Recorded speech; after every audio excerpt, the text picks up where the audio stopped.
One of the best ways that you can tell that your hunting and habitat management and plan, drawing, design, whatever is working for you, and it's that you have highly defined tree stand locations for both morning and evening. I go to a lot of client parcels and I talk to a lot of people online. When I do that, I'll go to properties and a lot of times people are saying, well, I don't see a lot of deer in the morning hours.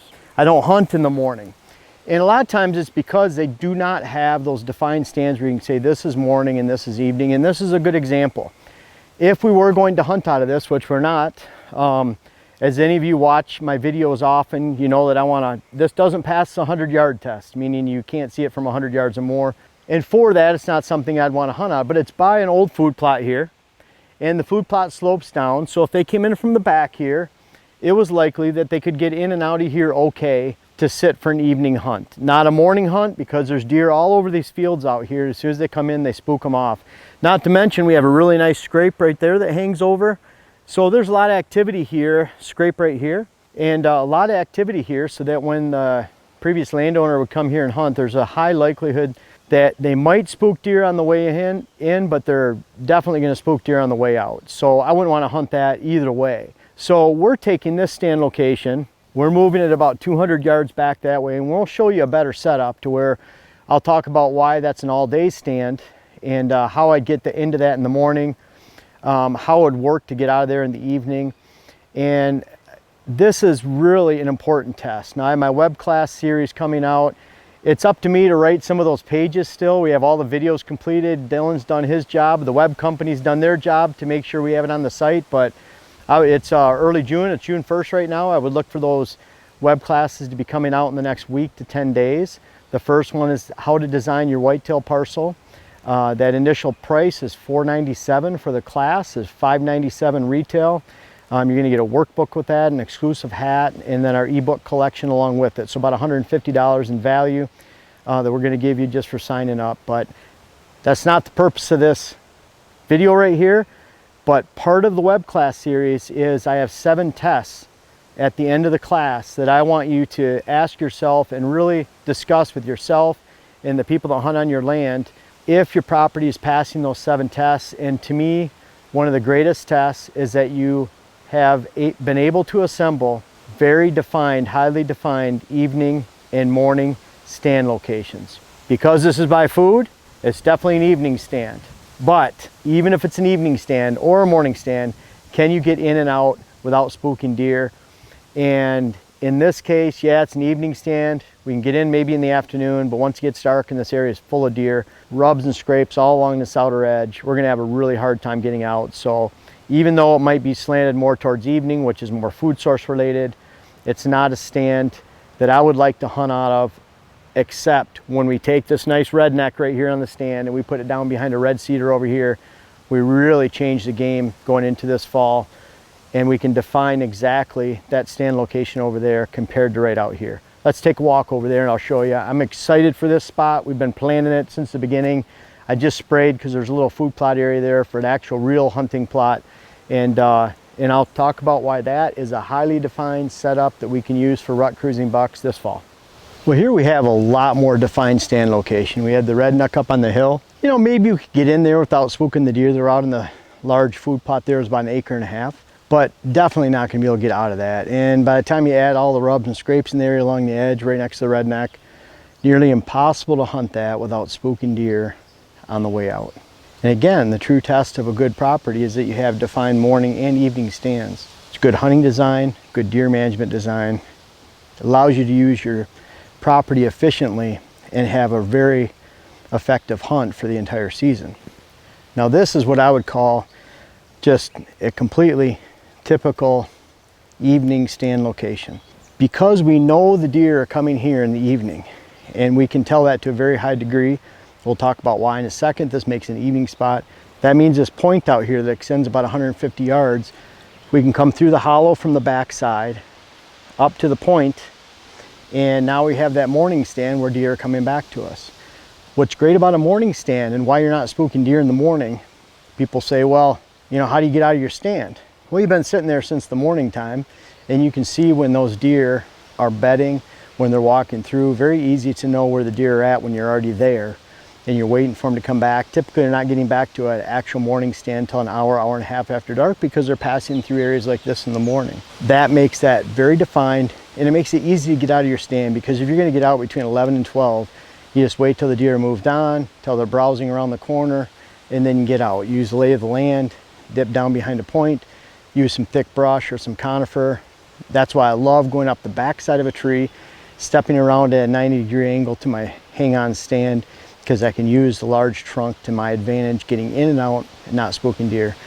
But that's that morning stand, and because there's an evening stand here, there's a morning stand way back there, because there's a morning stand here, that allows us to get in and out of this evening stand without spooking deer, because the deer that are bedded in the woods right back here, they won't see us getting in. And I talked about that redneck over there and moving it. Well, we're going to move it right behind me. We have a beautiful red cedar, and we could actually use a ladder stand there in that red cedar, maybe even a hang-on. But either way, we'll either take that redneck, we have a food plot just like this, about 200 yards that way. Well, we'll either take it and put it there, but because it's so close, we'll probably put it here, and we'll put it behind the red cedar, not in front of it, and certainly not out here in the middle of the food plot. Because then again, it goes back to, how can we get in and out of the stand without spooking deer? If we can only get in one half of that equation, then it's not a good stand location. So we're going to put the redneck behind there. That allows us to get in and out. Very hidden redneck, very hidden box. And then in the evening, even if there's deer out on this plot, we can slip down the stairway behind this line of brush. We're going to have switchgrass out there, and we can get out of there. Very highly defined evening spot. Now I want to talk about an all-day cruising location. This food plot is about 100 yards long, and it's running parallel to the border out here. What's really nice about that, it's narrow. We have a great mock scrape right here, a really nice old rub in this location. We have a few apple trees in here. And what's going to be really nice is we can have a cruising buck that feels very comfortable in here, because he's walled in by brush. This is only about 20 yards wide here. He can come through here in the middle of the day during the rut, cruise through here and keep going, and he never has to step out into the big field behind us. That actually makes this a great morning stand, midday stand, evening stand, an all-day stand, especially if the weather's nasty and we want to sit in a box like that. Diane loves sitting in the boxes. I normally hunt in the stands, but she loves those rednecks too. And so we both shot bucks out of the rednecks last year. Great way to hide it, but a great way to take advantage of a spot that could be for all day. I would not come in here before light. A lot of people say, if you ever hear someone say there's a set time that you should be in your stand before light, just disregard everything they say, because there's no set time that you should enter a morning stand.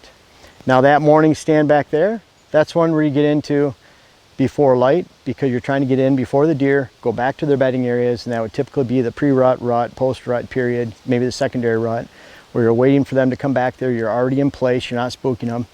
But then this location right here, we could use this as a morning stand, but if we come in here in the morning, we're spooking deer out of the fields, we're spooking deer out of here. So this is one of those where I sit out in the fields up top, 150 yards away, 200 yards away. I survey the landscape, make sure there's no deer. As I get closer to the stand, I'm walking right perpendicular to the movement. Movement's this way. I'm walking in straight from behind me into that stand. I'm really not exposed to even getting up into that stand because of all the branches and the red cedar. I'm just using a pole saw out the window to clear my shooting lanes. So I would wait, and this would be a perfect example, prime example of a post-daybreak stand location, because I'm walking through ag fields to get here. I saw a show a long time ago where they're watching across a 160-acre field at a giant that's coming out in the evening, and they're saying, man, we just can't get back in there. Well, it was probably 10, 12 years ago, and at that time we shot a lot of bucks that way by waiting for it to get light and moving straight into a stand. It's such an easy tactic that's often overlooked. We can use it in this location. Then once we're here, let's say a half hour after shooting light, or a half hour after it gets daybreak and shooting light, then we could sit here all the way till dark, because we know it's a good evening stand. Morning, midday, buck can come cruising through here. That Exodus Lift 2 camera right there in video is going to tell us any buck that's hitting here, any buck that's hitting a rut. In this little funnel right here, there's an apple tree right here. They're going to cruise right through this location, and it's a very nice choke point, so we can get pictures of deer that are moving right here. We'll know when they're using this plot. We can easily get that camera, because I'll just walk up behind that cherry, grab the card, get out of here, and I don't even have to step foot out here. I was gonna put the camera over there. I must be in a fog. I didn't get enough sleep last night. We're closing on this property in the next couple days. I'm excited. You know, all these thoughts, all these good thoughts going through my head, it just becomes overwhelming. And I was gonna put the camera right over there and watch this, and Dylan said, why would you put the camera over there and then walk across the food plot to change the card? Kudos to Dylan. He was thinking this morning, I wasn't. This is where we were gonna originally put it anyways. We talked about this spot a couple weeks ago in a video. So we have this all set up now. We've raked it out a little bit. I've already killed this food plot off. I'm gonna plant it in buckwheat here in about 3 weeks, spray it again with Roundup. And by the time we get into October, November, it's gonna be a beautiful field of green. We're actually putting a water hole right over there, about 100 yards in the brush between this food plot and that other hunting plot on the other side. And you can bet that'll be a really hot spot in that water hole for rutting, cruising bucks, but at the same time, it's strengthening the line of movement from food to water hole to food plot.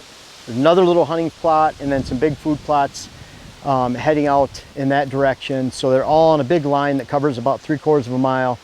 You can bet that deer will move to them. It sets up morning stands back on the points where we can come through across the gully to get to, even coming around the side of this food where we're putting switchgrass up here now. That gives us another access to get back here.